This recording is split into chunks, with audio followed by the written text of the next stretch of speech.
Arguing that you don't care about privacy because you have nothing to hide is no different than saying you don't care about free speech because you have nothing to say. This analogy was voiced by Edward Snowden, the man who became publicly recognized for leaking classified national documents about a mass surveillance program to spy on the population. That's right, you heard me. The government is able to track everything and anything we do without our consent. And the worst part is, nobody seems to take notice. In 2001, the NSA launched a surveillance plan to prevent terrorist attacks. In just a few years, this program discreetly gained control over the online world and everything that would access it. According to Snowden, these programs were never about terrorism. They're about economic spying, social control, and diplomatic manipulation. They're about power. Mass surveillance may be partially legal because the government has able to covertly pass bills for its favor. However, it is obviously unethical. Since all types of online and real-world activity is recorded, people with no criminal record are under suspicion like outlaws. The program also abuses the Charter of Rights and Freedoms, specifically the right to remain anonymous. It is evident that this practice does not have public approval, as 93% of Canadians answered in a recent survey that they are against mass surveillance. Now you may be thinking, what if the government is truly doing this to catch terrorists? Well, here's the fact that might force you to reconsider.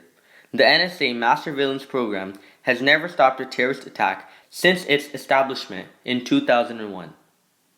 How does this all work, you might ask? Well, the culprit is the most frequently used website in the history of our internet. Our very own Google.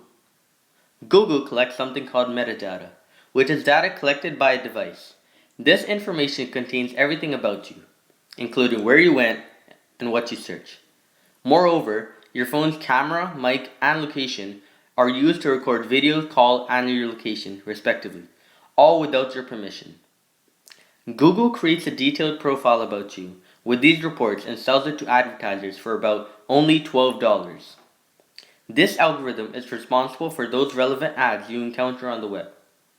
It is one of the most invasive advertisement systems ever devised. Not only that, it can also hide certain information from you. Two different users can have varied search results on the same topic. It is clear that the information you seek has bias, which violates freedom of information on the internet.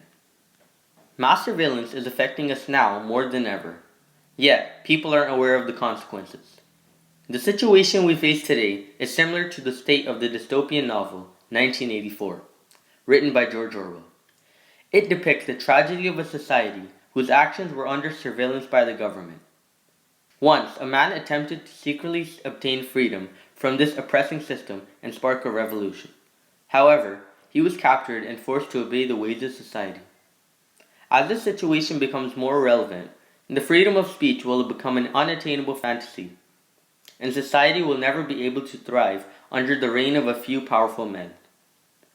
We Canadians are affected by Bill C-51 and are surveilled by CSEC, which is identical to the NSA of America.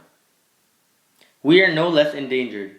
I am only scratching the surface of these issues. For many years, people have fought for the rights to freedom of speech and for an unbiased and anonymous internet. Now, it is our responsibility to educate and influence ourselves and others to stand up against an emerging world of surveillance.